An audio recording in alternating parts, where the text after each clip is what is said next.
dit souvent que la donnée, c'est l'or noir du 21e siècle. On est parfois surpris de voir des mises à prix de données qui ont été volées 5 à 10 euros. Je pense que le défi de tous les RSSI aujourd'hui, c'est de dire comment je peux tester sur la durée et comment je peux tester un grand volume des assets que j'expose. Le paiement d'une rançon, on sait que c'est du financement du terrorisme, on sait que c'est du financement du blanchiment des capitaux, on sait effectivement qu'on finance une activité, on va dire, illégale. C'est pas parce qu'on va payer une rançon qu'on va revoir ses données. OK pour industrialiser. Maintenant, la recherche de vulnérabilité par un être humain expert va garder toute sa valeur et elle se repositionnera au-dessus de cette partie industrielle. Un VOC, c'est pas une technologie, c'est une organisation. Plus on va patcher les systèmes, plus il sera coûteux d'attaquer par la couche logique, plus on va tenter de s'attaquer par la couche matérielle.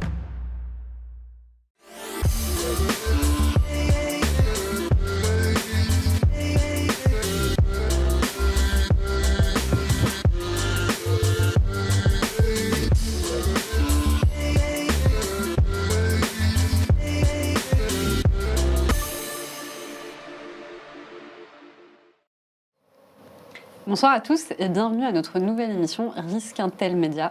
Avec nous, Yogosha, justement, pour un partenariat ce soir. On va pouvoir parler d'une thématique, celle du pentest. Alors, je remets le sujet en contexte. Le pentest est mort, vive le pentest. L'avenir du pentest à l'ère des nouvelles règles européennes. Et pour cela, on va avoir 5 intervenants qui vont pouvoir débattre, échanger, répondre potentiellement à vos questions, mais surtout aux miennes. Et on va leur donner la possibilité, dans un premier temps, de se présenter. Je commence par toi, Yassir. Bonsoir à toutes et à tous, Yassir Kazar, CEO et cofondateur de la société Yogosha. Merci.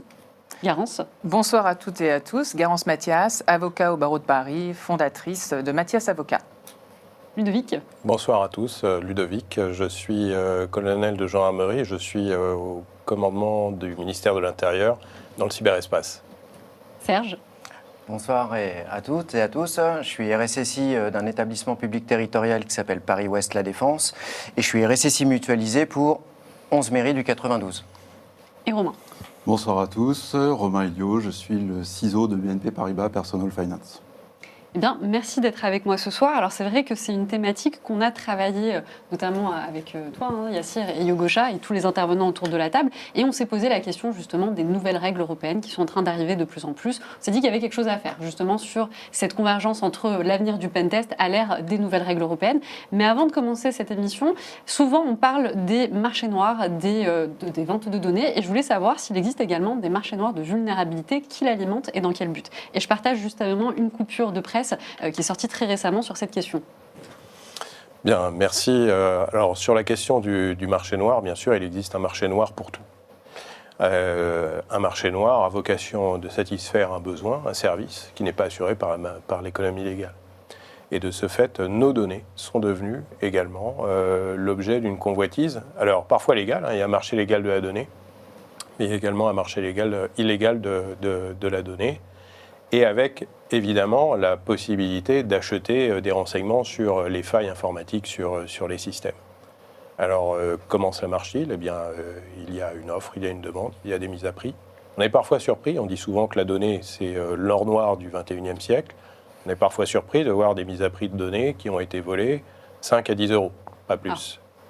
Donc, on pourrait faire tomber certains mythes. En revanche, il y a certaines données qui ont une très grande valeur et là, je ne parlerai pas de failles ou de vulnérabilité dans les systèmes, mais des données qui permettent d'accéder à un système tout à fait légitimement en se faisant passer pour un administrateur, par exemple, et qui, elles, sont revendues bien plus cher.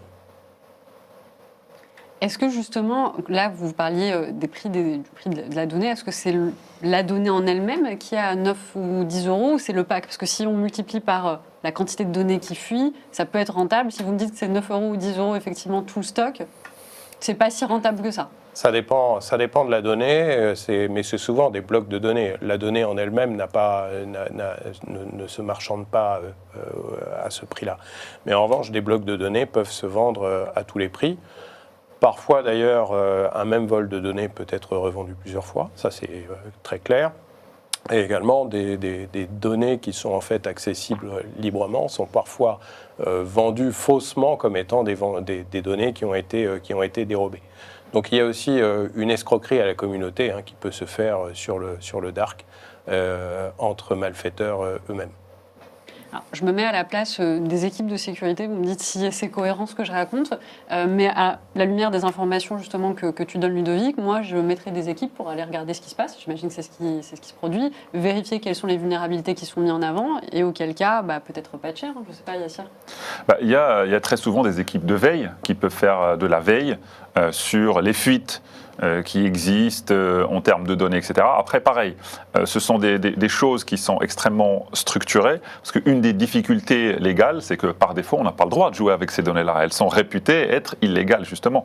Et donc, il faut le faire en bonne intelligence, avec les bonnes équipes, pour pouvoir aller récupérer ce genre d'infos. Il y a d'autres moteurs qui existent, qui, eux, sont plus légitimes, mais qui, eux, par contre, alertent sur les fuites, pas en tant que marché noir, mais plutôt de manière légitime, qui sont très connus. On tape son adresse mail dessus, on arrive à voir est-ce qu'on a fuité quelque part. Donc ça fait partie vraiment de l'artillerie, on va dire classique, légitime qu'on peut avoir. Et puis par ailleurs, on peut faire appel à des équipes qui sont spécialistes, soit dans de l'osine, soit dans de l'investigation quand on a des doutes, pour justement aller vérifier est-ce qu'il y a des données qui se trouvent sur le marché noir ou qui se baladent. Il y a des outils aussi qui existent, qui scannent de manière régulière ces marchés-là. Très souvent, qui ont des opérateurs derrière quand même qui s'assurent que c'est bien validé et qui peuvent pour le coup effectivement remonter aux entreprises, par exemple, sans forcément parler de fuite de données, parce qu'on a toujours un peu le symptôme d'un fichier avec les mots de passe, etc. Des fois, des plans sensibles d'un lieu qui peuvent pour le coup être utilisés de manière extrêmement opérationnelle. Oui, je rebondis sur ce que tu dis, Yassar. Il y a 3 ans, lors d'une précédente expérience, j'ai justement, en tant qu'RSSI du groupe de l'entreprise dans laquelle je me trouvais, fait faire un test de détection de données sur le Darknet. Et en fait, on a trouvé carrément les plans du nouveau métro que l'entreprise était en train de construire à Dubaï. Donc, données complètement exploitables par quelqu'un qui met la main dessus, puisque faisant apparaître tout ce qu'il faut pour pouvoir lâcher une bombe là où il faut. Ouais. Oui, je pense que c'est très intéressant, là, tout ce qui vient d'être dit, parce qu'en fait, on va au-delà, et pour le public, au-delà de la donnée à caractère personnel. Parce qu'on a souvent, effectivement, une déformation des réflexes en disant « attention, c'est des noms, c'est des prénoms, ou c'est des identifiants qui vont permettre d'être reliés à une personne », mais la valorisation, les actifs d'une manière classique, ça peut être aussi des plans, ça peut aussi être des cahiers de laboratoire, si je vais plus loin. Enfin, ça peut tout être des indices par rapport à une valorisation d'une entreprise qui peuvent fuiter, donc, et puis qui peuvent intéresser des délinquants. Alors j'ajouterais même que la cible, ça peut être aussi la réputation de l'entreprise. Bien entendu. Et d'ailleurs, on a des blocs de données qui sont exposés et qui sont mis à disposition gratuitement. Et donc, le gain n'est pas financier. On peut s'interroger sur les réelles motivations. Alors sur les motivations, on les voit d'une manière diverse. Alors, dans le cadre des dossiers, on voit qu'il y a des motivations, c'est effectivement la concurrence. Ça va être effectivement une atteinte à la réputation. Ça peut être effectivement une atteinte sur des marchés. Là, on revient aussi sur de la concurrence. Mais il y a une volonté effectivement de connaître sur, par exemple, quand il y a des vols de bases de données clients en entier, de connaître un peu plus des business plans, connaître un peu plus des perspectives, que ce soit aussi quand des attaques arrivent et quand ça se retrouve en vente sur des réseaux, on va dire, parallèles. Ça peut être aussi dans le cadre d'opérations de fusion-acquisition. Juste à ce moment-là, on se rend compte qu'il y a des exfiltrations d'une manière illégitime. Donc tout ça est à replacer dans un contexte, on va dire, économique et purement et simplement business, et aller au-delà, on va dire, d'une atteinte purement et simplement à la donnée à caractère personnel, qui, il ne faut pas l'oublier, pour l'ensemble, on va dire, des citoyens que nous sommes, aussi un risque qui est très important, compte tenu, effectivement, qu'on peut avoir des usurpations d'identité et autres usurpations. Et dans la typologie des documents qu'on va trouver, il ne faut pas oublier non plus qu'on peut trouver des kits qui permettent de monter des fraudes. Ça se vend aussi sur le Darknet. Et tout en étant conscient que ce qu'on peut voir au travers de l'osine sur le Darknet est probablement qu'une partie de ce qui circule, puisqu'on n'a pas la capacité de l'observer intégralement. Non, mais clairement, mais je pense que c'est pour ça aussi, de manière globale, quand on rentre dans ce genre de sujet, ou quand il y a des suspicions de fuite ou ce genre de choses, tout le travail d'investigation, il est extrêmement important. Et c'est pour ça aussi que, de manière globale, quand on rentre dans ce genre de sujet, ou quand il y a des suspicions de fuite ou ce genre de choses, tout le travail d'investigation, il est extrêmement important. Et c'est pour ça aussi que, de manière globale, quand on rentre dans ce genre de sujet, ou quand il y a des suspicions de fuite ou ce genre de choses, tout le travail d'investigation, est extrêmement structurant parce qu'une des premières questions, c'est d'essayer d'identifier qui est derrière et quelle est sa motivation. Ça donne une trajectoire extrêmement différente à la manière à laquelle on va répondre à cette fuite-là et le niveau d'escalade aussi qu'on doit avoir entre, je caricature, un cyberdélinquant qui veut se faire un retour sur investissement sur un fichier où typiquement on peut trouver de la monétisation en nombre de lignes, en quelques centimes, et donc les fichiers ils vont être revendus en volume, ou le scénario d'un État ennemi qui, pour le coup, lui, est vraiment dans une perspective de destruction absolue, forcément, ça ne va pas déclencher les mêmes réflexes. Et c'est pour ça que très souvent, les premières heures sont extrêmement critiques. Et il n'y a pas de place pour de l'amateurisme ou de l'improvisation quand on va analyser des sujets comme ça. Et c'est compliqué parce que finalement, comme tu le dis, les premières heures, c'est assez critique. Mais d'un côté, c'est critique parce que parfois, on doit communiquer sur ce qui se passe. Mais on n'a pas vraiment la vision complète de réellement ce qui se passe. Et en même temps, il y a des choses qu'on ne peut pas sortir. Ça pose vraiment ces quelques heures juste après de criticité. Je la trouve un petit peu complexe pour toutes les équipes. Entre la communication, la gestion de l'incident. Bien sûr, mais je pense que c'est des choses qui se préparent. C'est comme dans toute chose. Et je pense que dans le terrain de l'armée, typiquement, c'est une des règles qu'on apprend, c'est la répétition et la préparation à ce genre de choses qui fait que le jour J, on réduit le risque au minimum. Donc, il n'y a pas de surprise. Par exemple, les pilotes s'entraînent à des crashs. Et donc, les pilotes qui arrivent à sauver l'avion, ce n'est pas un coup de génie. C'est parce qu'ils se sont mis dans cette situation à plusieurs reprises. Donc, il y a de manière très caricaturale deux grands scénarios. Soit vous avez le booklet, le manuel à suivre le jour J, soit vous ne l'avez pas. Si vous ne l'avez pas, il y a de fortes chances que vous preniez toutes les mauvaises décisions à la suite. Si vous avez le manuel, vous pouvez réduire ce risque-là. Et ça inclut notamment la communication, jusqu'où elle peut aller, où est-ce qu'on peut s'arrêter, qui on va contacter, etc., etc. Donc c'est toujours une histoire de préparation, d'anticipation et surtout de répétition. Il faut répéter autant que possible ce genre de choses parce que de toute façon, et malgré tout, quand on se prépare, il y a toujours un effet de stress, il y a toujours un effet de surprise qui est là. Et donc voilà, les équipes qui ne se préparent pas malheureusement risquent de prendre, je me répète un peu, les mauvaises décisions à la suite. Je rebondis justement sur ce que vous disiez tout à l'heure, Garance et Ludovic. Vous parliez de réputation et je comptais justement donner un exemple récent. Et puis je vois que le public est synchronisé avec moi, puisque Jonathan dit Coinbase qui se fait attaquer juste avant son intégration dans SP500 comme par hasard. Et il rajoute est-ce que c'est un hasard pour l'interrogation? Moi, je dois avouer que quand j'ai vu l'information, je me suis dit que c'était pas un hasard.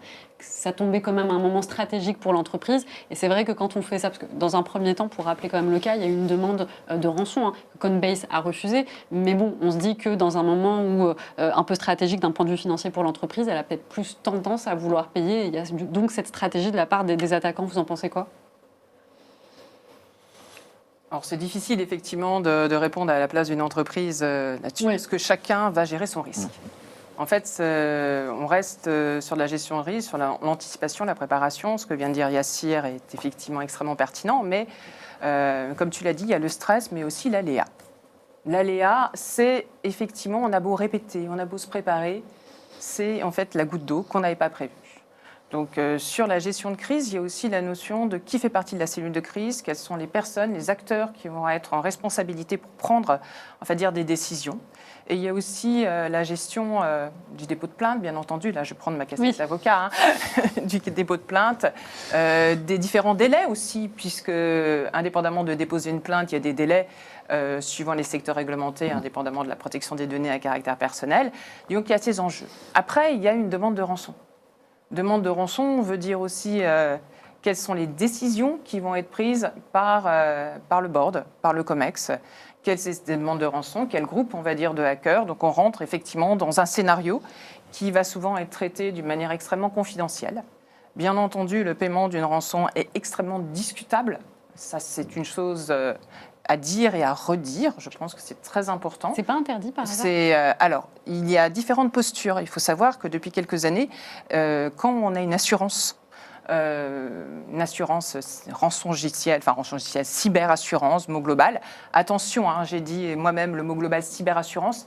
Regardez bien les garanties, regardez bien les exclusions. Si je fais un parallèle avec quelque chose qu'on connaît tous ici, un dégât des eaux, eh ben, on voit toujours qu'il y a des exclusions, mais on les voit au moment où nous sommes inondés. C'est-à-dire qu'on est dans l'eau et on se rend compte qu'on n'a pas mis les bonnes précautions ou autres.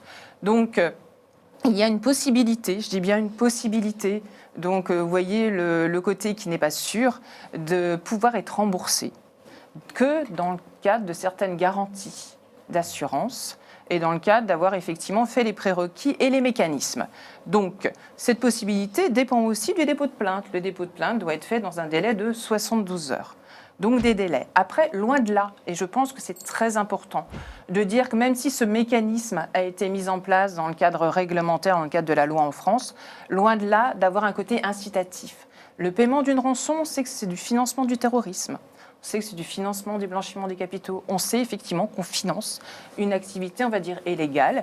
Et d'autant plus que ce n'est pas parce qu'on va payer une rançon qu'on va revoir ces données, que ces données ne vont pas être revendues. Il n'y a aucune garantie. On va dire, on est face aussi à des cybercriminels. Donc, il ne faut pas oublier le côté délinquance, le côté criminalité. Voilà. Tout à fait. Normal. Donc, et il ne faut pas être dans un jugement, surtout. Une entreprise, par rapport à une instant T, va devoir prendre une décision. Ça sera sa décision. Les risques, ils ont été arbitrés, proportionnés par rapport, effectivement, à la situation. En aucun cas, effectivement, il faut se donner des leçons. Je trouve que c'est toujours très présomptueux de donner des leçons. Chacun, et on a pléthore de cyberattaques, chaque cas est différent et chaque risque est différent. Alors pour passer justement, vous vouliez dire quelque chose? Oui, je voulais juste ajouter quelque chose. Est-ce que depuis quelques années, les rançons n'auraient pas changé, dans le sens, n'auraient pas augmenté en monnaie? J'ai vécu des cyberattaques en 2014, à l'époque où le Bitcoin était aux alentours de 300-400 $. J'aurais dû investir. J'ai l'impression que les cybercriminels multipliaient ce genre d'attaques et en faisaient plein et récoltaient plein de petits, on va dire plein de rançons, et qu'à la fin, ça faisait une grosse somme. Aujourd'hui, j'ai l'impression, peut-être à tort, qu'on voit des grandes attaques massives, fuite de données à caractère personnel, indisponibilité d'un hôpital complet, d'une grosse entreprise, qu'elle soit du CAC 40 ou autre, et que la rançon est énorme. Et du coup, ça fait... finalement, ça fait le cumul des toutes petites qu'on voyait avant, quoi, non? Alors, pardon, vas-y. Allez-y. On parle de choses qui sont distinctes, mais qui sont très proches. Quand on parle de rançon, en premier lieu, on parle de rançongiciel. Donc, on va geler les données d'une organisation et on va dire, si vous voulez avoir de nouveau accès à vos données, vous payez une rançon. Et là, les statistiques démontrent que entre 2024 et 2023, on est sur un plateau. C'est-à-dire qu'on a un nombre égal de rançongiciels déclarés, ou d'attaques par rançongiciel déclarées. Je dis bien déclarées. Parce que c'est toujours tentant pour une organisation de traiter ça, parce qu'on parlait de la confiance et on y revient, la réputation. On s'est fait attaquer, c'est pas très glorieux, donc on va payer, surtout si c'est accessible, et puis on va se débrouiller entre nous. Bon. Il y a un chiffre noir de ce côté-là, qui, comme tous les chiffres noirs, est difficile à évaluer. Et de l'autre côté, il y a le vol de données. Alors le vol de données, ça peut être un vol sportif. Le petit jeune de 16 ans qui a réussi à pénétrer chez un opérateur, qui a volé toutes les données. Ça peut être crapuleux. Ensuite, je vais émietter mon truc et puis je vais vendre régulièrement des blocs et puis je vais me faire un peu d'argent. Et puis, il y a, écoutez, je vous ai volé vos données.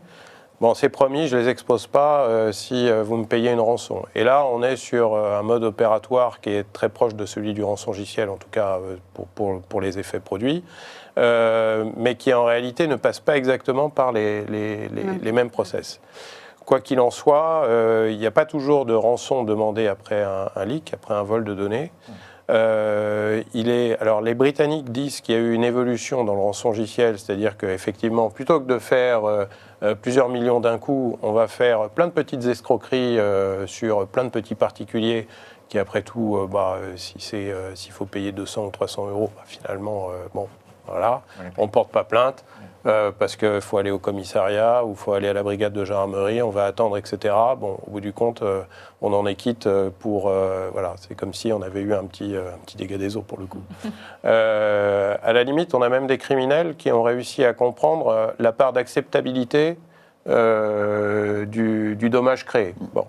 Et puis, il y a toujours l'illusion que si on a payé la fuite de données, enfin, si on a payé à l'auteur de la fuite, qu'il va, entre guillemets, nous les rendre. On sait très bien que c'est pas comme rendre une voiture. Et que la copie pourra toujours subsister. C'est comme ça qu'on voit régulièrement, de nouveau, des mises en vente de données assez vieilles, ce qui nous impose à nous de les retracer pour être sûr qu'il ne s'agit pas d'un nouveau vol de données. On est sur une délinquance qui évolue beaucoup, qui évolue très vite. On a une dizaine d'années qui s'est recentrée et qui s'est professionnalisée par certains côtés, avec des malfaiteurs qui ont des usages qui sont quand même différenciés. Il y a ceux qui volent des données parce qu'ils vont ensuite les revendre à des gens qui vont se construire une nouvelle identité pour obtenir un crédit, pour faire une fraude aux services sociaux, enfin aux organismes sociaux. On a des vols de données, alors là, à très haute valeur ajoutée, comme tout ce qui est données d'authentification avec mot de passe et identifiant, qui vont permettre ensuite à un autre malfaiteur de venir infiltrer le système en se faisant passer pour un admin. Et on va avoir aussi des gens qui vont voler des données parce que, si on prend les données de santé par exemple, elles peuvent avoir une certaine valeur aux yeux de gens qui, dont la profession va être par exemple de faire des études sur l'effet de tel ou tel traitement ou tel médicament. Donc en réalité, il y a plein de motivations. Le vol de données s'inscrit dans une chaîne économique. On parlait en ouverture, on parlait d'un marché noir. Ce marché, il ne peut exister que parce qu'il y a une offre, une demande et des gains. J'allais dire no pen taste, no gain. Moi, j'aimerais bien rebondir sur l'histoire de Coinbase, parce qu'effectivement, on peut se poser la question de est-ce que c'est un hasard ? Il y a des faisceaux qui permettent de dire que le timing est quand même propice et que voilà. Maintenant, je pense qu'il faut respecter le temps de l'investigation comme à chaque fois. Par contre, ce qu'on peut se dire, c'est que ça n'est pas une surprise. D'accord. Ça n'est pas une surprise parce que, comme toujours, enfin, la structuration des équipes de cybercriminels aujourd'hui, il faut comprendre que ce sont des écosystèmes extrêmement riches, avec une répartition des rôles, avec des gens qui font de la veille, avec des gens qui sont même capables de vous proposer aujourd'hui du ransomware as a service, c'est-à-dire qui vous créent tout ce qu'il faut déjà. Vous n'avez qu'à appuyer sur des boutons, ils gèrent tout pour vous si vous êtes vous-même, vous voulez exploiter ce genre de choses. Donc voilà, c'est une vraie structuration, et comme toute structuration, ils suivent toujours le mouvement de l'argent. Et où est-ce qu'on a des plateformes aujourd'hui qui brassent de l'argent ? Eh ben, c'est les plateformes de crypto-monnaie. Ouais. Avec une démultiplication de ces plateformes-là. Et malheureusement, ce qui aujourd'hui aussi joue contre un peu l'avenir de la crypto-monnaie, c'est qu'il y a eu beaucoup de scandales autour d'équipes de management de ces genres de plateformes qui ont elles-mêmes fraudé et qui ont certainement aussi attiré l'attention sur le fait qu'il y avait beaucoup d'argent à se faire et que du coup, il y a quelque part un effet un peu d'accélération pour essayer d'exploiter. Et on voit aujourd'hui, c'est-à-dire qu'on sort même du monde du digital, et je pense que le monde de l'entrepreneuriat a été secoué par les dernières tentatives de kidnapping, carrément, d'entrepreneurs qui ont investi dans les crypto-monnaies. Donc ça n'est pas une surprise. Toute personne qui suit l'évolution quelque part de tout ce qui va être valorisé de manière virtuelle, soit les crypto-monnaies, soit l'ICO, soit les NFT qui ont disparu entre-temps, en gros, en fait, on savait qu'il y avait un bourbier avec une bulle qui se préparait, et je pense qu'aujourd'hui, on arrive à un stade où il y a une tentative d'aller récupérer un maximum d'argent, soit parce que les plateformes ne sont pas bien développées, soit parce qu'il y a de la naïveté de la part des gens qui y participent, soit parce qu'il y a des équipes de management qui peuvent elles-mêmes jouer le jeu et essayer de trafiquer de l'argent et de la récupérer. Parce que quand on regarde les quantités, les sommes qui sont brassées par ces plateformes, l'enjeu est monstrueux. Alors justement, je voulais poser ma prochaine question. Donc, que pensez-vous de l'initiative européenne EIVD des systèmes alternatifs justement à CVE? Pourquoi Nice 2 a-t-elle impulsé cette initiative? Alors, je vous partage également une infographie que j'avais écrite. Donc, on se souvient de l'incertitude qu'il y avait eu autour de la presque disparition du programme CVE de Mitre, donc il y a peu. J'avais justement partagé cette infographie qui permet de voir le schéma explicatif du circuit de divulgation des vulnérabilités. Mais pour revenir justement à la question, est-ce que vous pensez que l'initiative européenne EUVD des systèmes alternatifs est un système alternatif à CVE?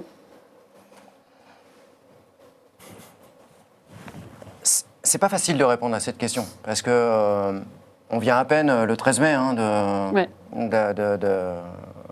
d'avoir la certitude que le UVD allait exister par la Commission européenne, et je crois dirigé par l'ENISA, cofinancé, il me semble, par la Commission européenne et le CERT luxembourgeois, je crois. C'est clair, je pense qu'il faut s'en féliciter pour la souveraineté numérique européenne et nationale, en tout cas, pour maintenir quelque chose de cohérent au niveau des démarches déjà entreprises au niveau de l'Europe en matière de cybersécurité. Évidemment, qui dit renforcement de la cybersécurité via des règlements, que ce soit DORA, NIS 2 ou le CRA, ça va dans le sens de porter la maturité à quelque chose de supérieur. Donc du coup, aujourd'hui on parle de risque.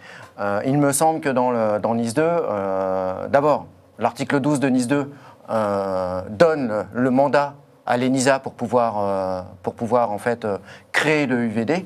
Donc ils l'ont fait. Ensuite, il est évident que dans la vingtaine d'objectifs qui aujourd'hui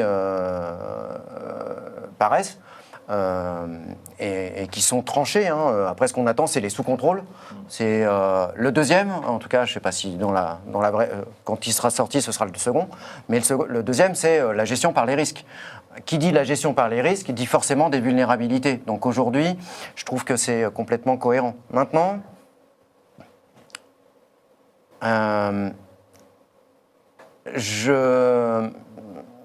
personnellement, en tant que RSSI, je ne sais pas dire, et c'est normal, c'est tout nouveau, comment ça va se passer. Vous avez vu que là, vous avez une affiche du Mitre. Cependant, le programme CVE existe depuis 1999. Il y a d'un côté, en fait, il est dirigé par un conseil d'administration, avec au sein Red Hat, etc., des marques. D'un côté, le Mitre, de l'autre côté, la CISA, donc l'équivalent de l'ANSSI américaine, et puis en dessous, des personnes qui sont en capacité de définir un CVE ID.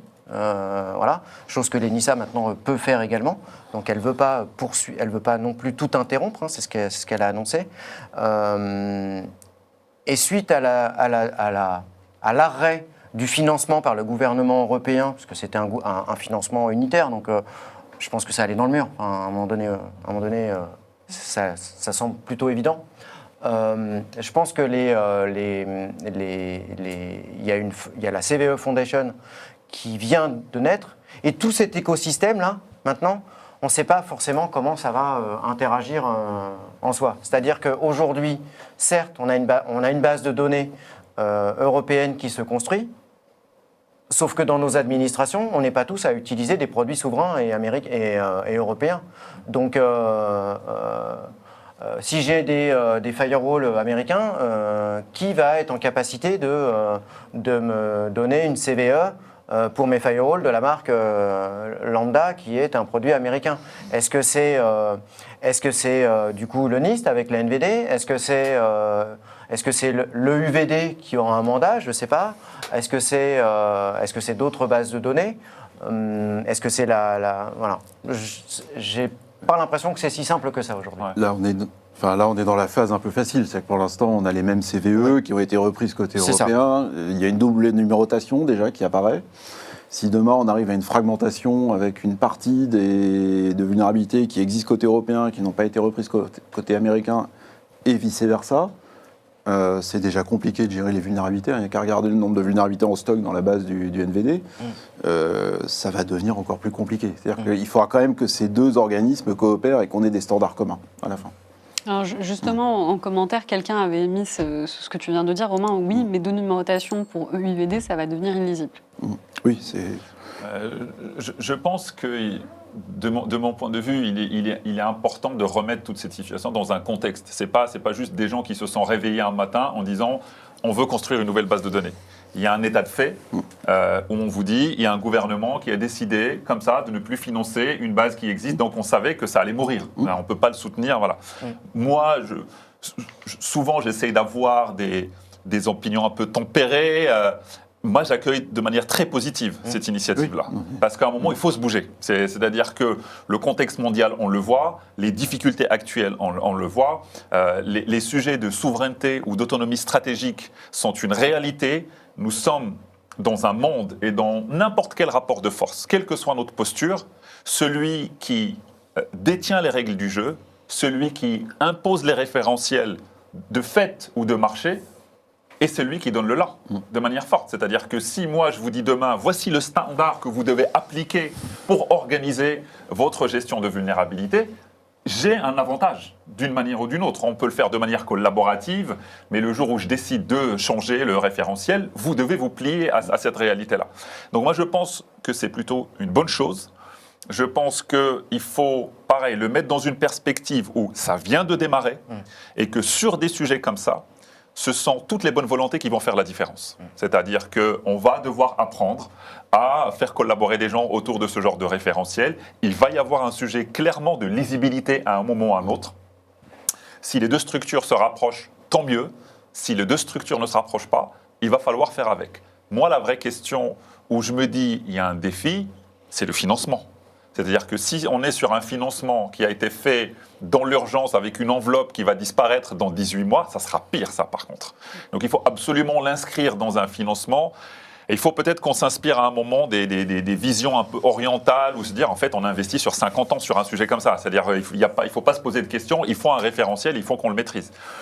Si c'est porté par une vision comme ça, je pense qu'il faut soutenir une initiative comme ça. Mais toutes les personnes qui peuvent aider, je pense que si on se rapproche de l'ENISA sont des gens qui seront plutôt preneurs de toutes les bonnes volontés. Ils ne seront pas en mode boîte fermée, discutez pas avec nous, circulez, il n'y a rien à faire.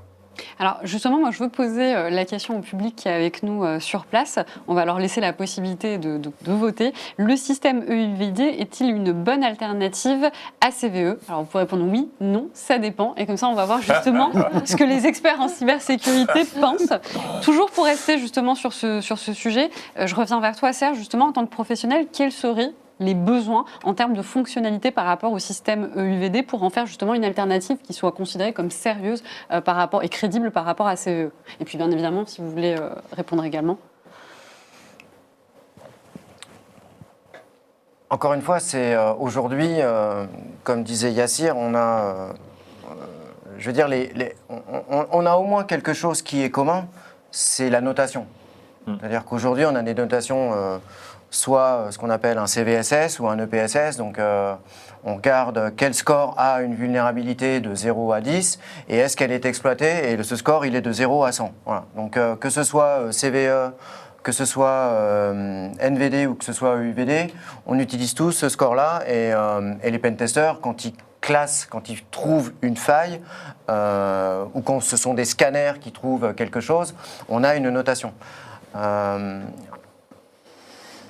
Moi, quand je pense alors en tant que RSSI, quand on me parle de vulnérabilité, vous savez, c'est comme la sauvegarde. On me dit, mais la sauvegarde, ça sert à quoi? C'est quoi l'objectif de la sauvegarde? La sauvegarde, son seul objectif, c'est une restauration. La vulnérabilité, son seul objectif, c'est le patch management, c'est de la corriger. Donc en fait, ce que j'espère, c'est de pouvoir avoir comme fonctionnalité beaucoup plus d'informations que CVE, parce que CVE finalement n'était qu'une description. NVD du NIST a amené en fait un enrichissement de la vulnérabilité, et j'espère que le UVD pourra amener un contexte un peu plus élevé, aidant les personnes qui sont justement en charge des correctifs pour pouvoir aller plus vite. Parce qu'aujourd'hui, on joue la montre. Je veux dire, c'est quand une vulnérabilité sort, déjà j'ai besoin de savoir si ça m'impacte. Donc on a besoin d'avoir également, là c'est indépendant de l'EUVD, mais une cartographie de mes actifs numériques, parce que si j'ai pas de Linux et qu'il y a une vulnérabilité qui sort à 10 sur Linux, j'en ai rien à faire. Je vais dire, ok, que les autres patchs, moi, je suis tranquille, je vais aller à la plage. Mais voilà, donc je pense que ce contexte d'enrichissement est important.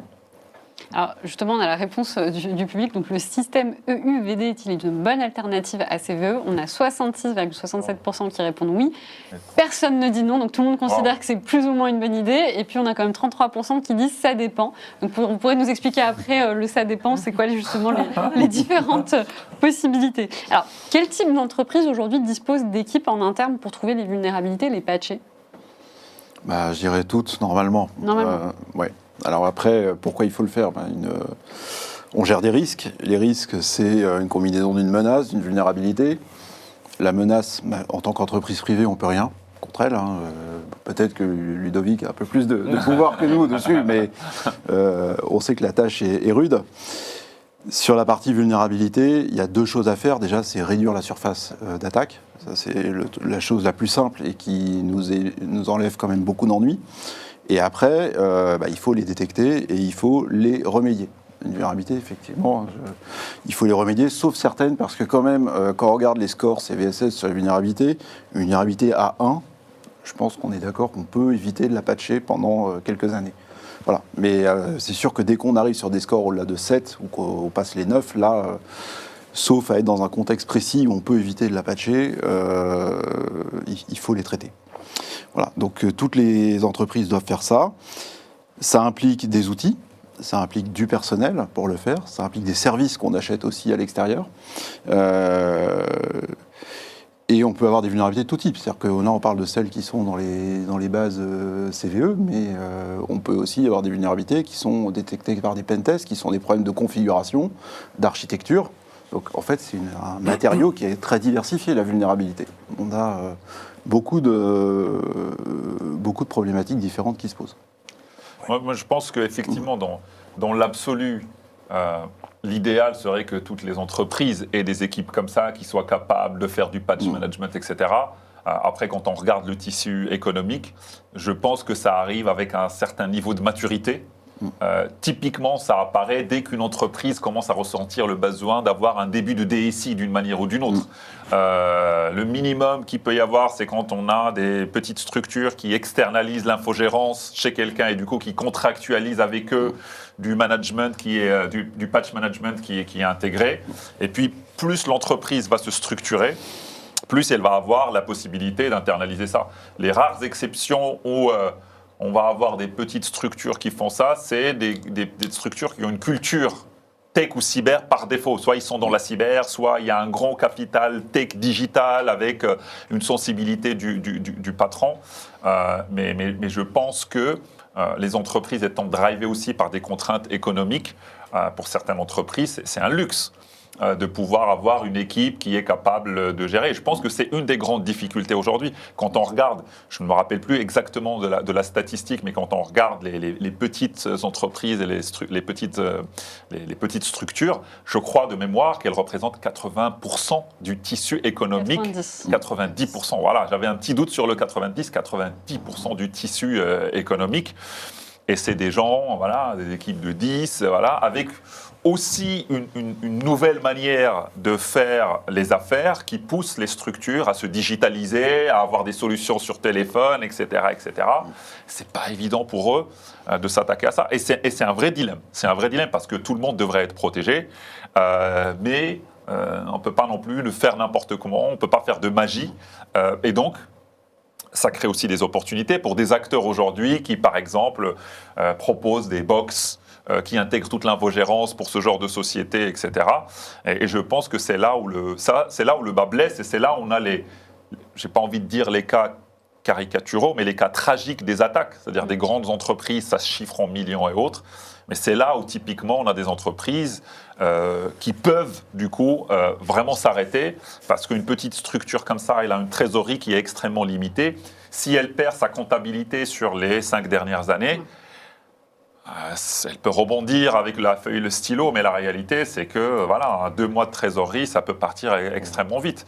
Donc là, je pense que là, il y a un gros enjeu sociétal même de comment venir en aide à tout ce tissu-là qui, encore une fois, à 90%, c'est énorme. Ouais.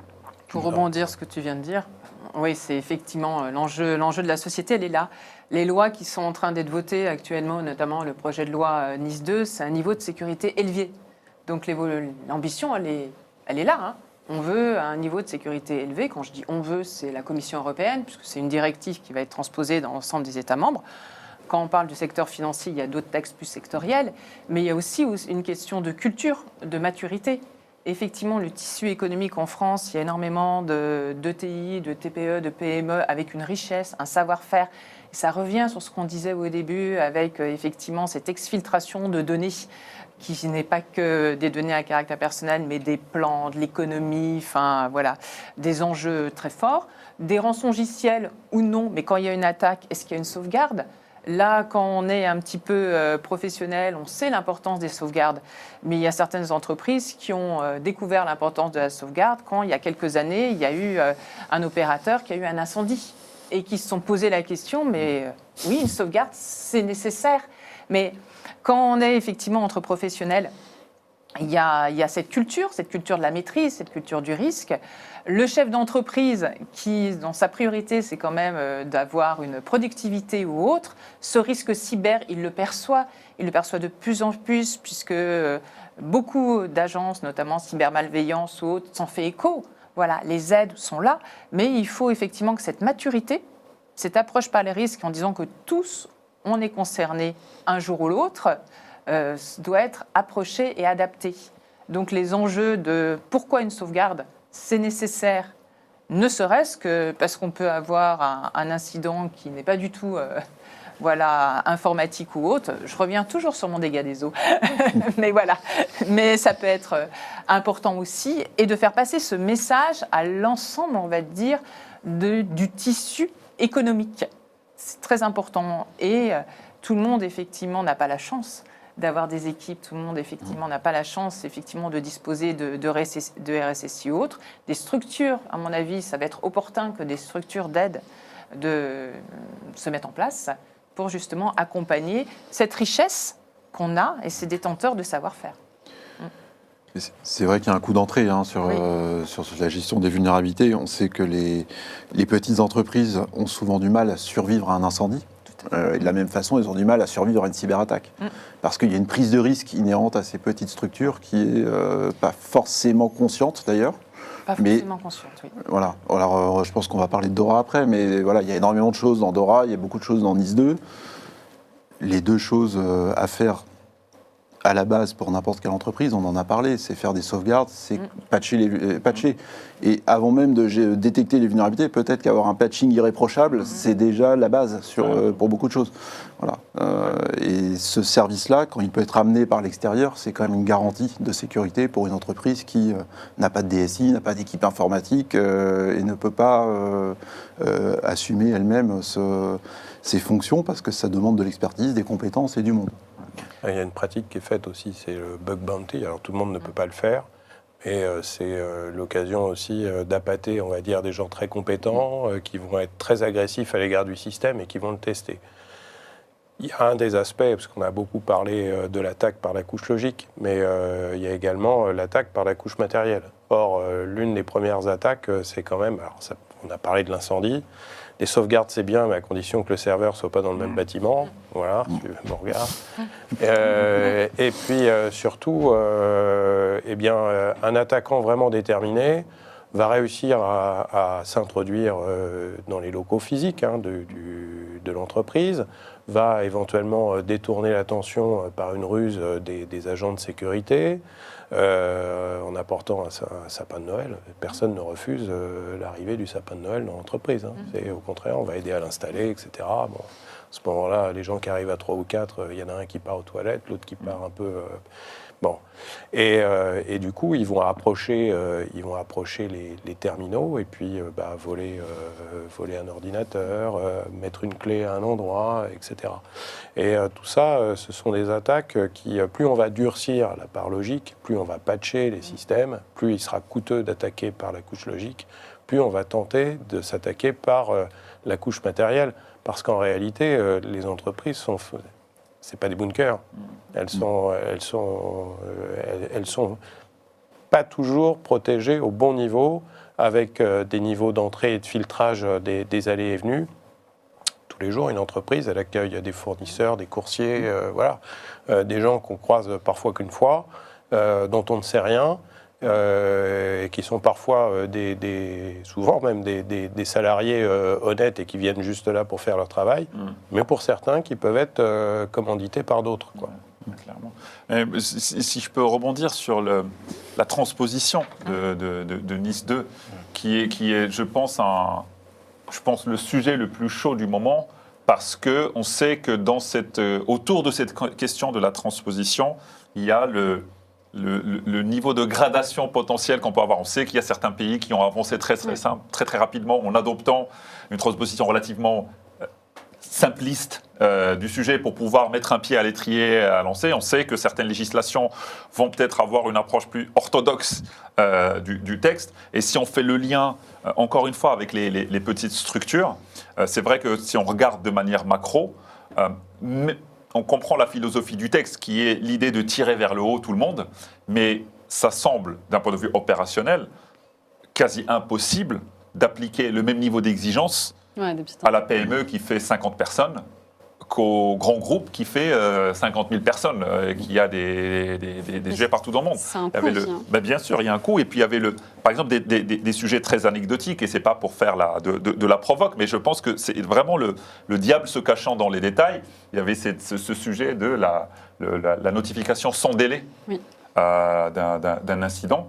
Dans le monde de la cybersécurité, notifier sans délai, ça veut dire faire du faux positif. Hein. Ça veut dire qu'on va envoyer n'importe quoi, et ça veut dire qu'on va créer le contraire de tout ce qu'on a appris sur ces dernières années, qui est que vraiment, quand tu es dans l'œil du tourbillon, avec tes équipes, tu dois garder le sang-froid nécessaire pour continuer d'analyser, continuer de réfléchir, continuer de communiquer. Là, vous imaginez si les entreprises vont devenir des passe-plats. Hop, incident, on envoie et on réfléchit après. Et donc, ce genre de détails, je pense que maintenant, c'est là où ça se joue. Et je pense et j'espère que les industriels, les législateurs, les juristes vont vraiment travailler ensemble, parce que je pense qu'il y a une vraie opportunité. De la même manière que sur l'EUVD, Nice 2 peut aussi être un framework qui peut être utilisé nationalement pour construire des paliers que les entreprises peuvent franchir, à condition de respecter les poids comme quand on fait des arts martiaux. Si vous faites un poids léger plume avec du poids lourd, forcément, le combat, il est biaisé d'entrée de jeu. Oui. Et à condition que la première marche, elle ne soit pas au niveau OTAN. On est d'accord. Voilà. C'est exactement ça. Justement, pour rebondir sur Nice 2, pourquoi la réglementation, donc Nice 2 ou DORA d'ailleurs, cherche-t-elle à industrialiser les tests d'intrusion ? Parce que, si je peux me permettre, je pense que on est passé pendant plus d'un demi-siècle quasiment, dans lequel le sujet du test d'intrusion s'est structuré. C'est devenu, dans les entreprises les plus matures, quelque chose de normal, de standard, ça s'est normalisé. Ce qui s'est passé, c'est que la production informatique, entre-temps, elle a bougé. Et donc là où on se rappelle tous, par exemple, des cycles en V, des cycles en W, dans lequel faire un pentest une fois tous les 6 mois ou tous les ans, c'était cohérent. Aujourd'hui, avec des entreprises qui font du continuous delivery, qui poussent des nouvelles fonctionnalités 24 heures sur 24, 7 jours sur 7, ces gens travaillent avec des entreprises qui font ça, qui sont capables de pousser en continu de nouvelles fonctionnalités. Il faut absolument repenser ces modèles-là. Et ce qu'on va chercher, je pense, aujourd'hui dans la philosophie, c'est ce qu'on fait, nous, par exemple, quand on propose du bug bounty ou quand on propose du continuous pen test aux entreprises avec qui on travaille. Je pense que le défi de tous les RSSI aujourd'hui, c'est de dire comment je peux tester sur la durée et comment je peux tester un grand volume des assets que j'expose. C'est vraiment le croisement de ces deux axes où le défi existe aujourd'hui, parce que je pense que tous les RSSI sont conscients que quand ils finissent un pentest, qui est un exercice important. On n'est pas là pour dire il faut qu'il disparaisse. Mais quand on fait un pentest, entre guillemets, on les appelle one-shot sur une durée limitée, 5 jours, 10 jours, 15 jours, la question du qu'est-ce qui va se passer le 20e jour parce qu'il y aura une nouvelle livraison, une nouvelle mise en production, tout le monde le sait. Tout le monde sait que mécaniquement, potentiellement, on va créer un nouvel enjeu. Et je pense que c'est ça l'idée, c'est de dire il faut que ça devienne maintenant une pratique industrielle et qu'on augmente la fréquence, le volume, et on va tirer petit à petit vers aller chercher de la continuité dans les tests. Romain ? Moi, oui, je confirme. Alors, après, c'est un équilibre. C'est-à-dire que, Bien sûr. effectivement, on a toujours un doute. On fait un pentest avant une mise en production, on le fait sur l'environnement de qualification, et puis il y a toujours des retouches qui sont faites au moment de la mise en production, et on se demande effectivement dès le premier jour si on est encore dans les conditions du test. Tout à fait. Donc ça pousse effectivement des conditions pour avoir du continuous pentesting, avoir du bug bounty qui est très bien, hein, qui montre aussi un ensemble de vulnérabilités. Alors après, on n'a pas forcément de vérification sur l'intensité du bug bounty, c'est toujours la difficulté de la chose. Et donc ça pousse à industrialiser. Alors la limite que je mets moi, c'est que quand on industrialise, on simplifie un peu. Voilà. Et donc on a un acteur essentiel dans le pentest, c'est l'expert qui penteste. Il est humain, il a une capacité d'étonnement, de recherche, d'intuition. Quand on industrialise, on le perd un peu, ça. Et si on caricature, un pentest industrialisé, à la fin, ça peut devenir un scan de vulnérabilité avec un robot. Voilà. On fait un peu plus que ça. Mais donc, OK pour industrialiser. Maintenant, la recherche de vulnérabilité par un être humain expert va garder toute sa valeur et elle se repositionnera au-dessus de cette partie industrielle. Et l'IA qui va arriver aussi dans le sujet, elle va probablement se positionner entre les deux, entre l'humain et le robot. Voilà. Mais il y a, on a clairement cette difficulté parce que, oui, on raccourcit les cycles, on livre de plus en plus vite, plus forte fréquence. Les vulnérabilités ont aussi tendance à apparaître de plus en plus vite, et donc on est effectivement confronté à cet enjeu. Oui. Et justement, en termes de ressources humaines, comment on va réussir à pallier justement à ce besoin ? Est-ce qu'on peut imaginer une situation où on va avoir de l'IA qui va pallier au manque de pentesters ? Ouais, je voulais juste... ça me fait une transition toute bonne, parce que depuis tout à l'heure, on parle... alors, je voulais juste revenir 2 secondes sur NIS 2, Oui. et après, je réponds à la question. NIS 2, il faut quand même... Alors, je me méfie parce qu'aujourd'hui, on parlait de notre tissu économique, 90% sont des PME et des TPE. Sauf que NIS 2, au-delà en dessous de 10 salariés et de 50 millions de chiffres d'affaires, vous n'êtes pas assujetti. Vous n'êtes ni EE ni EI. Moi, quand j'ai posé la question à des entreprises, on dit non, sur les 90%, il va falloir voir la masse d'entreprises qui vont pas être assujetties à NIS 2. Mais il faut qu'elle rentre quand même. Du coup, ça me fait revenir sur cette question-là. Tout à l'heure, on nommait, Yasser, tu nommais on a nommé des gens, des équipes, il y a un sujet sur lequel j'aimerais pouvoir discuter ce soir, c'est le VOC, le Vulnerability Operation Center. Ça me tient à cœur. Pourquoi ? Parce que je l'ai testé. On parle du SOC.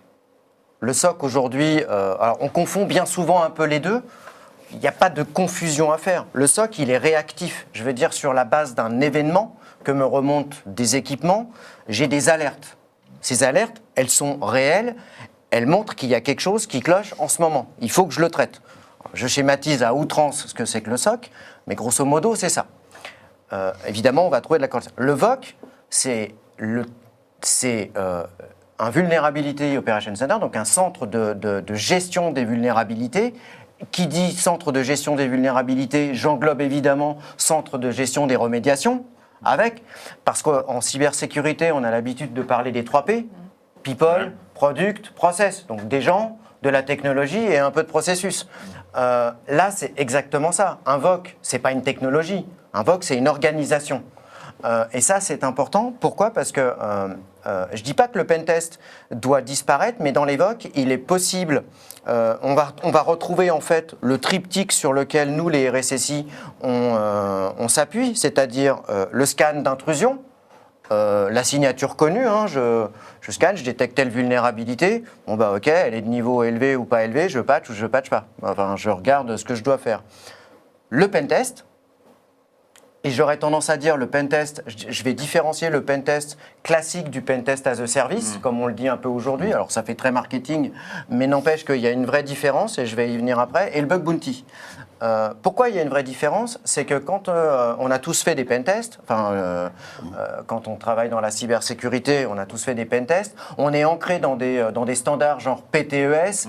Pour mettre un pentest en place, ça prend 6 semaines, il faut contractualiser la chose, il faut signer des NDA, il faut respecter quelque chose, le rapport il vient à la fin, etc. Le pentest as a service, vous êtes dans une plateforme, vous êtes dans votre VOC, avec votre service, votre organisation, et vous interagissez tout de suite via un Discord avec les pentesters. Il vous dit tiens, j'ai trouvé ça, et on lance très très vite un pentest. Et moi, ce que je trouve très intéressant, c'est que à l'inverse du pentest unitaire qu'on avait l'habitude de faire pour un service, pour un actif numérique donné, on faisait venir le pentester ou les équipes de pentesters, dérouler leurs tests, puis à la fin, il y avait une restitution. On était plutôt assez passif. Le seul moment où on lui demandait d'être réactif, c'est si tu me trouves une vulnérabilité élevée, tu m'alertes parce que il faut que je la corrige rapidement pendant le test. Okay, ce serait comme une non-conformité majeure. Tu as 2 jours pour la corriger. Alors que dans le pentest as a service, ou en tout cas quand on est dedans, j'ai vu les équipes, mes équipes, quand j'interviens dans des mairies, mobiliser pendant cette durée du pentest et réagir très très vite. Et donc on réduit on parle souvent de MTTD, alors moi je vais appeler ça le temps de détection, mais il y a aussi le MTTR, le temps de réponse, on peut l'appeler le temps de recovery, peu importe, en tout cas le R pour moi signifie quelque chose que je répare, que j'arrange. J'ai trouvé que ce temps était réduit. Dans un VOC, vous avez la possibilité aussi, au-delà maintenant, de pouvoir faire des bug bounty. Et je trouve que c'est très intéressant de pouvoir... Ça commence à se démocratiser, le bug bounty, que ce soit chez Yogosha ou chez Yasuyak, chez d'autres, il y a plein de marques. Mais en tout cas, ça se démocratise. Ça coûte plus forcément si cher que ça. Et aujourd'hui, je pense que le VOC est une bonne alternative. Je vais terminer parce que je vais aller au-delà du VOC. Parce que moi, on me dit souvent que j'aime bien voir le next step. Je suis un RSSI mutualisé. Je pense forcément naturellement à mutualisation. Je me souviens quand j'ai rencontré Christophe Marna, qui est chez toi, il m'a dit mais dans les collectivités, vous avez testé 17 fois la même application. Aujourd'hui, il existe le Coter numérique, qui est une association loi 1901, qui commande des pentests, met les résultats à disposition, en donnant les coordonnées du DSI à contacter. Si moi, mon portail famille, il est de la même marque, je vais avoir les mêmes vulnérabilités. Donc du coup, je vais économiser de l'argent et je vais appeler, je vais simplement dire donnez-moi le rapport, je vais corriger. Je pense que pour revenir et pour boucler la boucle, pour ces petites entreprises qui ne seront pas assujetties à NIS 2, on est dans cette tendance de quelque chose de managé. Vous savez, le SOC managé, le DR managé. Je pense que le VOC managé a quelque chose de prometteur pour l'avenir, je pense. Est-ce que vous en pensez? Non, mais c'est intéressant ce que tu viens de dire. Alors après, nous, on est en train d'évoluer aussi vers la mise en place d'un VOC. Oui. Alors, dans une entreprise un peu plus grosse qu'une collectivité, c'est un vécu un petit peu différent. C'est-à-dire que mais ça résout des problèmes qu'on a aussi. En fait, on a énormément de scanners différents. Quand je fais le bilan, je dois avoir 10 sources d'alimentation au moins sur des vulnérabilités, sans compter qu'elles peuvent être instanciées dans les différents pays où on est présent de manière différente. Ouais. Parce qu'on a des outils de détection dans le code, on a des outils de détection sur les systèmes qui sont en production interne, on a des outils de détection sur Internet, on a à chaque fois différentes technologies de scan, on ajoute les pentests, le bug bounty, à la fin ça fait beaucoup.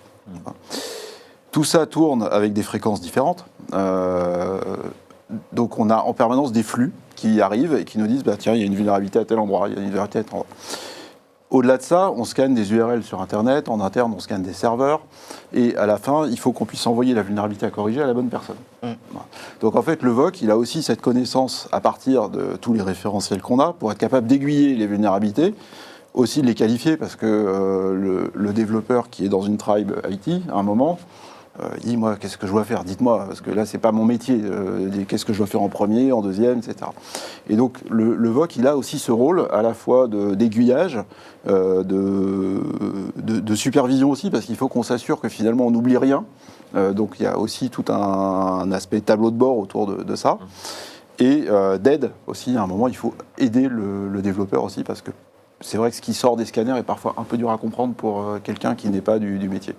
Voilà, donc voilà, on fait du VOC, tous les deux, mais finalement, ça peut donner une vision un peu différente, mais ça a vraiment un intérêt chez moi aussi. Bon, moi, ça me renvoie à des réalités qu'on a au quotidien, puisque c'est exactement nous ce qu'on propose au quotidien. Et puis, l'approche du VOC s'inscrit dans un mouvement un peu plus global.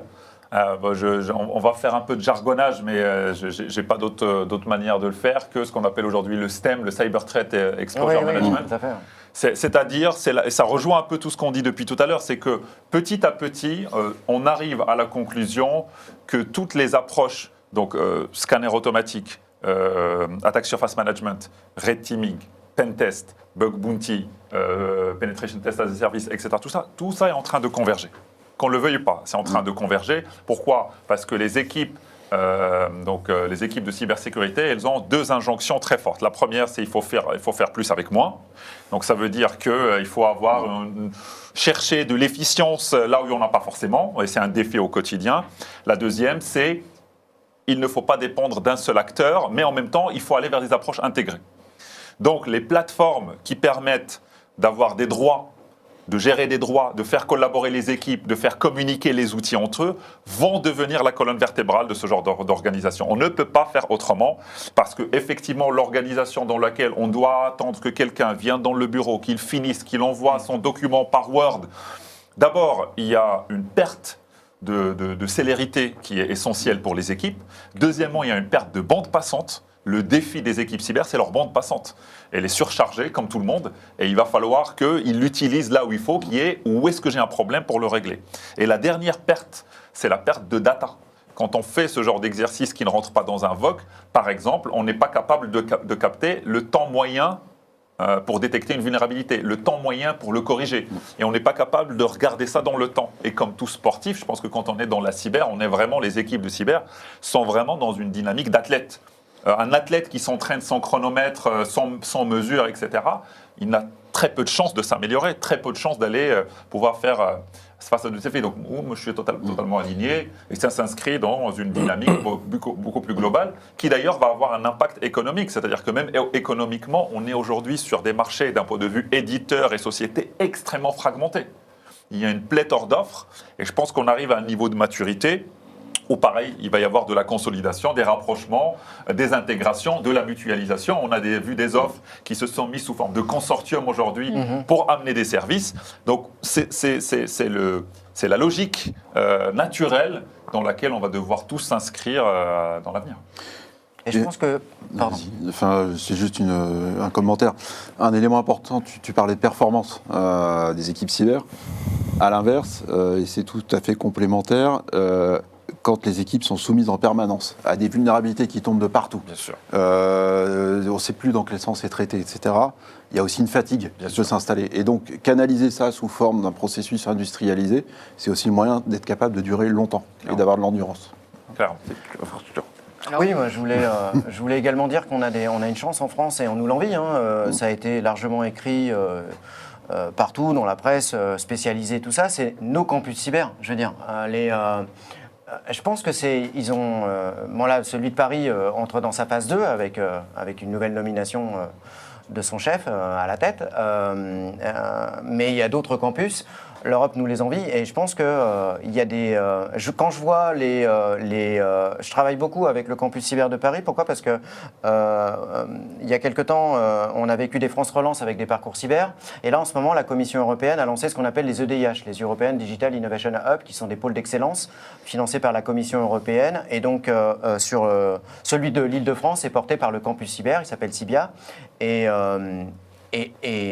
on a construit, je les ai aidés, j'ai fait partie de tout ce petit groupe-là à construire leur catalogue de services. Et en fait, on s'adresse justement à des petites entreprises qui n'ont pas forcément les moyens de pouvoir adresser la cybersécurité comme un grand groupe. L'idée, c'est de cranter.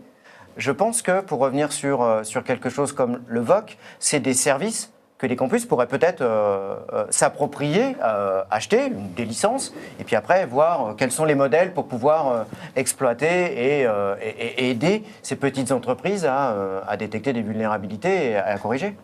Garance, tu voulais justement rebondir? Alors moi, je voulais rebondir de manière plus globale, puisque j'ai entendu les noms NIS2, DORA, transposition, acteurs clés.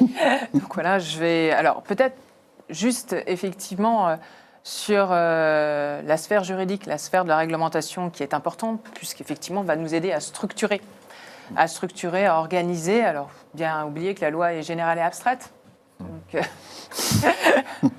Donc il y aura zone de pratique, zone d'interprétation, des décrets, des arrêtés qui vont être faits. Actuellement, on a tous évoqué ici NIS 2. Il ne faut pas oublier que la transposition en France, ce n'est pas que NIS 2.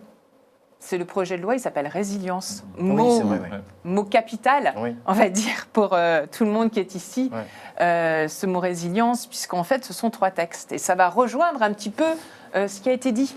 C'est-à-dire que ça rejoint effectivement NIS 2 avec ce niveau des infrastructures, niveau élevé, donc ambitieux, avec effectivement des entités qui sont déjà caractérisées comme entités essentielles, d'autres entités importantes, et d'autres, même si elles ne vont pas être dans le champ directement, que ce soit compte tenu de la taille de leurs salariés ou de leur chiffre d'affaires, vont être impactées automatiquement, puisque ce n'est pas moi qui ai utilisé ce mot juridique, qui est le mot contrat. Ça a été utilisé plusieurs fois avec ce mot, c'est-à-dire contrat, donc confiance. Donc automatiquement, il va y avoir, ça va ruisseler, ce côté cascade. Et voilà, donc ça, la transposition, il y a eu la petite loi, comme on dit, qui a été adoptée au Sénat. Maintenant, les débats sont à l'Assemblée nationale, donc sur NIS 2, sur un autre texte plus sectoriel. Bien entendu, pour ceux qui sont du secteur financier, depuis janvier, il y a le règlement DORA. Règlement, c'est l'image, c'est une loi qui s'applique effectivement à une définition du secteur financier extrêmement vaste, puisque y compris les établissements de cryptoactifs sont concernés. Et c'est un règlement qui se tourne vers la résilience. Donc ce ne sont pas aussi les mêmes objectifs, les mêmes finalités sur la résilience, avec effectivement des dispositions très détaillées sur les détections des incidents liés à la menace, donc avec tout un cadre qui est prévu tant par le texte que par ce qu'on appelle des ITS ou des RTS, donc des règlements, on va dire, d'exécution qui vont donner pour des opérateurs d'importance critique. Il y aura des obligations qui vont être différenciées si je suis un opérateur, ce qu'on appelle un TIC critique ou effectivement important. Donc à la main, effectivement, des établissements financiers. 3e texte qui va revenir effectivement sur l'aspect, on va dire, plus physique, même si ça concerne uniquement et seulement un certain nombre d'entreprises, c'est le texte, l'acronyme c'est REC, là aussi sur, encore une fois, la résilience. Donc notre Assemblée, notre Parlement se penche sur ces 3 textes. Il ne faut pas oublier que les commissions, il y aura des rapporteurs sur ces 3 textes pour un niveau de cybersécurité, on va dire, élevé sur l'ensemble, on va dire, des organismes, que ce soit logiciel, matériel, là, ça va être un autre texte qui est un règlement qui, l'acronyme est CRA, c'est très détestable les acronymes là, mais qui va tourner effectivement là, le matériel et les éditeurs de logiciels. Et là, on voit bien, hein, parce que les discours qu'on a toute cette soirée, c'est effectivement la cyber security by design, donc penser au cœur, que ce soit de la conception, que ce soit du matériel, que ce soit du logiciel, que ce soit effectivement pour remédier ou pour prévenir. Le panel, on va dire, réglementaire est large. Donc après, il y a la loi, il y aura son application. Il y aura effectivement des sanctions, c'est toujours le corollaire d'une loi, et il y aura aussi la mise en pratique avec un regard. Le regard, si je prends un exemple, le règlement sur la protection des données, entré en application le 25 mai, ça fait 7 ans. Depuis effectivement vendredi, on n'a pas le même regard qu'il y a 7 ans. La culture est passée, la maturité est passée. Les autorités de contrôle ont publié beaucoup de guides pour aider, y compris des entreprises de toute taille, les administrations, les collectivités ou autres. 7 ans après, la culture, en tout cas, s'imprègne. Je n'ai pas dit effectivement qu'il n'y avait pas encore beaucoup de travail, beaucoup de chemin concernant l'évolution de l'état de la menace, mais au moins tout le monde, si on fait un sondage, a entendu parler de protection des données. Alors, ça peut être mal perçu, ça peut être bien perçu, mais en tout cas, tout le monde en a entendu parler. Par rapport au projet de loi résilience, c'est un projet de loi qui est porté, qui a une ambition européenne. Tout à l'heure, on a parlé de l'ENISA, bien entendu. C'est un projet de loi qui a une volonté européenne, puisque la volonté européenne, qui n'est pas récente, puisqu'il date de quelques années avant cette commission, c'était l'ancienne commission, a voulu créer ce bouclier effectivement de protection matérielle, logicielle, infrastructure, les objets connectés qui peuvent être des sources, et y compris de plus de sûreté par rapport aux intrusions dans les locaux. Donc par rapport à ce bouclier, ça a été aussi un mot qui a été aussi le mot maîtrise. Maîtrise des acteurs économiques, maîtrise effectivement de faire des champions européens avec plus ou moins de succès. Voilà, ça c'est encore un autre débat. Et indépendamment du bouclier, on a aussi un nouveau texte qui va aider à renforcer, à mieux comprendre la culture. C'est le règlement, là pour le coup, sur l'intelligence artificielle. Donc le droit, pour le coup, on va dire, s'applique, puisque le règlement sur l'intelligence artificielle est rentré en application il y a bientôt 1 an, au mois d'août, voilà, et rentre en application par phase. Ce texte dont on a commencé à parler d'une manière, c'est effectivement tout ce qui est le texte, le CRA, donc c'est à nouveau de la résilience. Lui va rentrer en application en 2027, en décembre. Donc, les outils, tous les matériels logiciels qui sont dans le cadre d'un développement, qui sont dans le cadre de POC ou même de recherche, devraient commencer d'ores et déjà à l'intégrer, puisque c'est dès la phase de conception. On est sur le droit à changer aussi sa culture en ayant une approche par les risques, en ayant sur une approche de proportionnalité, ce qui est aussi extrêmement important par rapport aux entreprises, par rapport aux collectivités, par rapport aux administrations, quelle que soit la taille d'acteurs, le droit vraiment met en place cette proportionnalité. Effectivement, le curseur ne sera pas le même.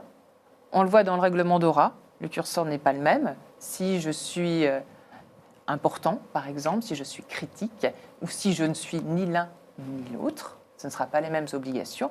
En revanche, la responsabilité de l'institution financière sera toujours là, mais avec différents degrés. Pareil sur NIS 2, pareil effectivement sur le CRA.